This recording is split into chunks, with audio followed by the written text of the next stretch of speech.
FDR's role in developing the atomic bomb. Roosevelt greenlit the Manhattan Project in response to fears that Nazi Germany might build a bomb first.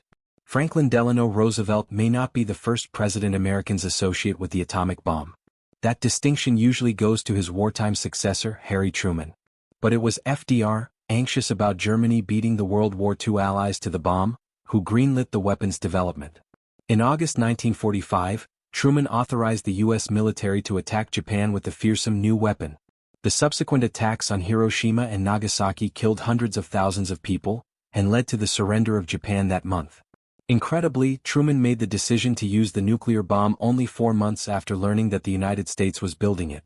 That's because Roosevelt never told Truman about the Manhattan Project's top-secret bomb-making efforts, even after Truman became FDR's fourth-term vice president in January 1945. Although Truman was ultimately responsible for deciding whether to deploy that weapon, it was FDR who vaulted America and the world into the nuclear age. The road to the Manhattan Project. Scientists working in Germany and Switzerland discovered nuclear fission in December 1938, and the discovery quickly prompted international discussion among scientists about whether nuclear fission could be used to develop a new energy source or weapon. It was immediately obvious to good physicists everywhere that this reaction would potentially be the basis for a new weapon of unsurpassed destructive capacity, says Richard Rhodes, author of The Making of the Atomic Bomb.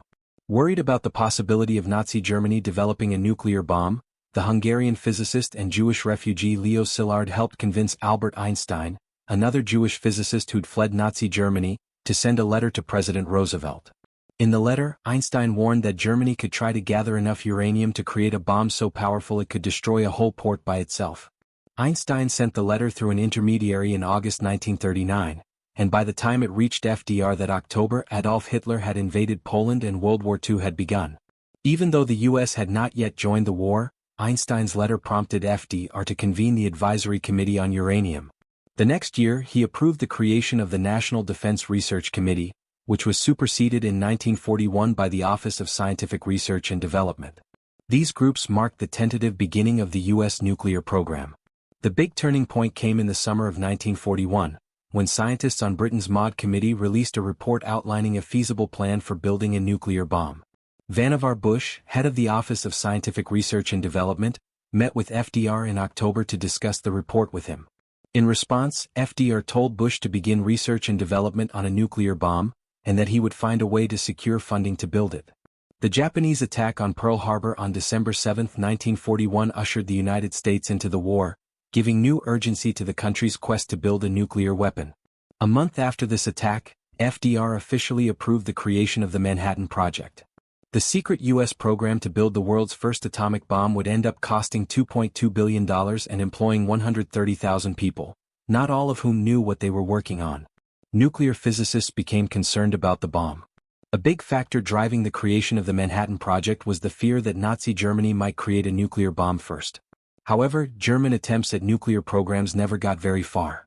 By 1944, Germany was losing the war, and scientists in the United States and Britain, which was now collaborating with the Manhattan Project, began to worry more about the impact that a potential U.S. bomb would have on the world. The Danish physicist Niels Bohr, who worked on the Manhattan Project on behalf of Britain, was one of the most vocal of these scientists.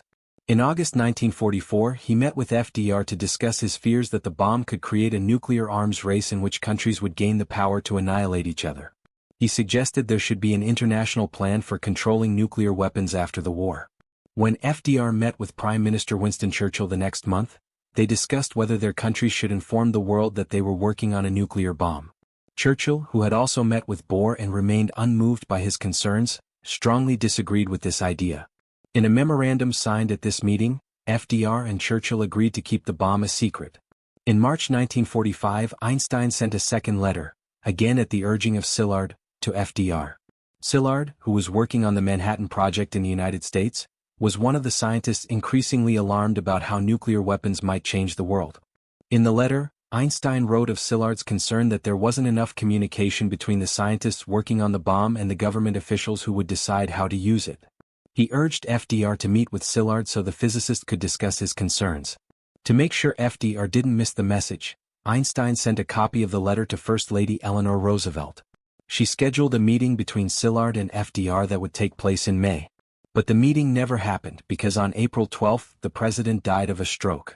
FDR left no plan in place for nuclear weapons. When Harry Truman was a U.S. Senator in 1943, he tried to investigate the government's spending on the Manhattan Project. But it wasn't until Truman succeeded FDR as president in April 1945 that he finally learned the project was building the world's first nuclear weapon. One thing FDR and Churchill had already discussed before Roosevelt's death was which country they might use the bomb against. Their signed agreement in September 1944 stated that when a bomb is finally available, it might perhaps, after mature consideration, be used against the Japanese, who should be warned that this bombardment will be repeated until they surrender.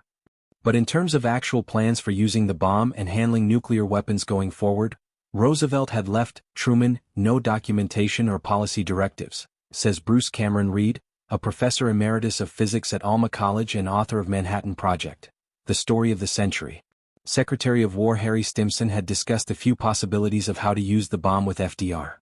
One idea: provide a demonstration of the bomb's power first, and then a warning that the United States would use the bomb on Japan if it didn't surrender. Truman considered this strategy but ultimately decided against it. Because FDR died before the Manhattan Project completed the atomic bomb, it isn't clear if he understood how much power the weapon would actually have. In fact, this was something that the scientists working on the bomb only really began to understand during the later stages of production. Roosevelt died before seeing the destruction the weapon unleashed, and the nuclear arms race that developed as a result.